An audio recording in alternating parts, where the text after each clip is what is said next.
Hi everyone, I'm Will Gibbons. I'm Dean of the School of Humanities, Arts and Social Sciences at Rensselaer Polytechnic Institute, and I'm one of the co-editors of the new Oxford Handbook of Video Game Music and Sound. Hi there, my name is Katie Beisel-Hollenbach. I'm a musicologist and graduate curriculum specialist at the University of Washington in Seattle. And this is my book, The Business of Bobby Soxer's Cultural Production in 1940s Frank Sinatra Fandom. My name is Walter Frisch, and I've written this book, Harold Arlen and His Songs. It's about songs by the great American composer Harold Arlen, who's best known for Over the Rainbow, the classic song from The Wizard of Oz. Hi, my name is Hannah Lewis. I'm Associate Professor of Musicology at the University of Texas at Austin, and this is my book on the film musical La La Land. Hi, I'm Brian Kane. I'm a professor of music and film and media studies at Yale University. This is my new book, Hearing Double, Jazz, Ontology, and Auditory Culture. Hi, I'm Esther Morgan Ellis. I first got the idea for this Oxford Handbook of Community Singing about 7 years ago, right here at AMS. Hi, I'm Kay. I've been so pleased to be engaged in this wonderful and informative process. Hello, I'm George Stauffer. I am from Rutgers University, and I'm the author of this book, J.S. Bach, The Organ Works. Hello, my name is Christopher Campo-Bowen. I am an assistant professor of musicology at Virginia Tech, and I am one of the co-editors for the Women, Gender, and Sexuality revision of Grove Oxford Music Online. Hello, I'm Mark Goodell. I'm super excited about my new book, Sambop NYC, Brazilian Jazz in New York City during the New Millennium. I'm Kelly Harness, and I'm the author of Singing of Arms and Men, Florence and the Balletto a Cavallo in the 17th Century. Hi, my name is Ben Korstvedt, and this is my new book, Bruckner's Fourth, A Biography of a Symphony.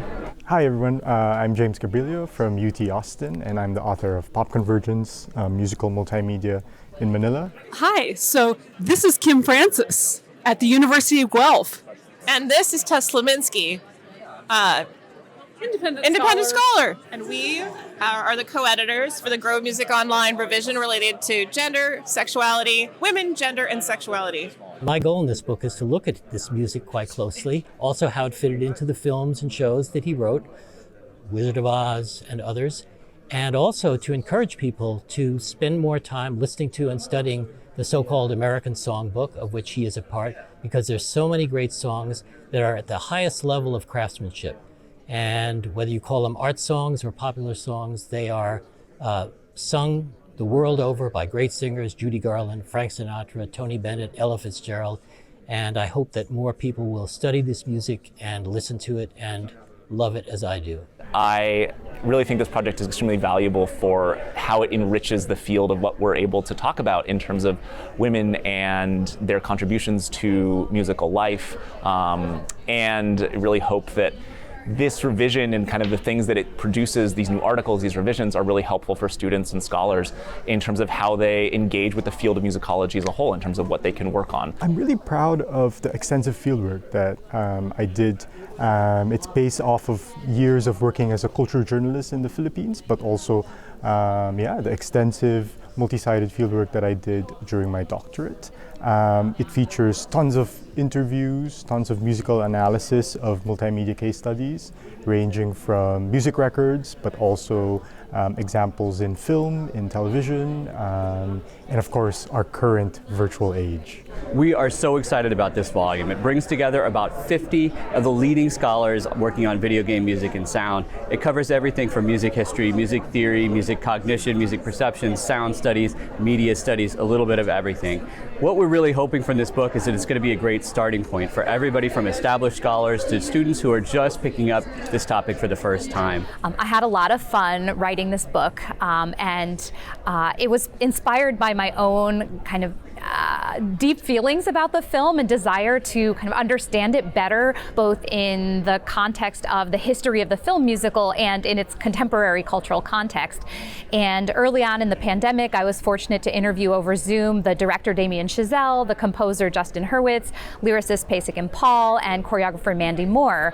And one of the things I'm proudest about in the book is the way that I interweave their personal accounts of what they were aiming for as they were making the film, their inspirations, and interpretive work, understanding this film in its broader context.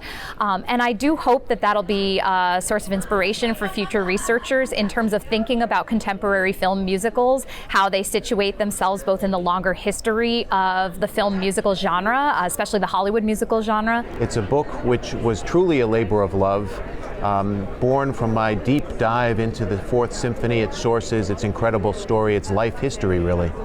And it's a book which I hope will help many people who appreciate and enjoy Bruckner's music deepen their appreciation, gain a new perspective on it, understand the music a little more, and also, I hope, have a more realistic and positive understanding of the long and complex compositional history of this work. It's not so much the Bruckner problem, but really the Bruckner achievement.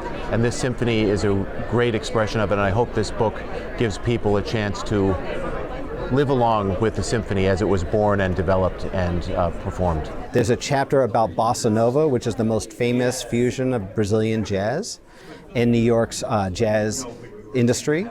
There's a chapter about samba jazz, which is a genre fusion, and it gets into the musical details about how they mix these two traditions. And finally, there's a chapter about the Brazilian jazz industry, so Brazilian music in the jazz industry and all the volatility over the last 25 years, including the pandemic. The thing about my book that I am most excited about is the way in which I can talk about the individuals, every single individual who rode in the horse ballets over the course of the 17th century. But in the case of one of the events from 1661, I can tell you, we can talk also about carpenters and pipe fitters and masons and individuals who worked for over 6 months on an event that was performed twice. So I'm very excited about the people who were involved in this most unhuman of genres. There are some very exciting articles coming out in the next few months. You should all stay tuned for those. And if you have any ideas for things that we could be commissioning, please reach out and let us know, and we'll get to it. I'm excited about this book. First of all, because Oxford did a terrific job producing it. It has 125 plates, it has 25 illustrations, all beautifully laid out in this volume. But just as importantly, it really displays Bach's career. Bach composed organ music from his earliest days as a 15-year-old to his dying days on his deathbed, and the organ works show his continuous development as a composer. It's the only genre that he dealt with that does that. I hope that the book will inspire people to continue thinking about jazz not simply for its history and its cultural aspects, but also for what it can tell us about the philosophy of music. I'm trying to think about the kind of broad meaning of performance and re-performance of musical works. What does it mean to kind of play music over and over and over again? And and I'm hoping that that people will also get to do a deep dive into some of the music that I talk about in the book. There's a lot of close readings and close listenings of music, so I think one of the joys of reading the book is really following along and listening to the performances. I hope that people get a deeper appreciation and deeper understanding of what's going on in the wonderful world of jazz performance. We are very proud of this collection, 47 chapters representing scholars and traditions from around the world, employing a wide range of methodologies. I'm so thrilled that Oxford took us seriously about trying to make this volume truly international. And I think that's one of my favorite things is that we have authors from Denmark, Norway, places all over the world that I think will be very informative, and they have also been incredibly supportive to us as we put them together. For me, what I'm most proud of and what I hope to inspire future researchers to do is if you're thinking about a narrative in history that you think everything has already been written about it already, such as World War II, I would ask the question, whose perspectives are those stories written from, and whose perspectives am I not hearing? And once you look for those perspectives, I can almost guarantee you will find an incredible news story to add to the narrative that we think we already know. So in this case, I wasn't seeing the perspective of teenage girls or bobby soxers or idol adoration as the main perspective that World War II history was written from. So that's the story I'm hoping to add to the narrative.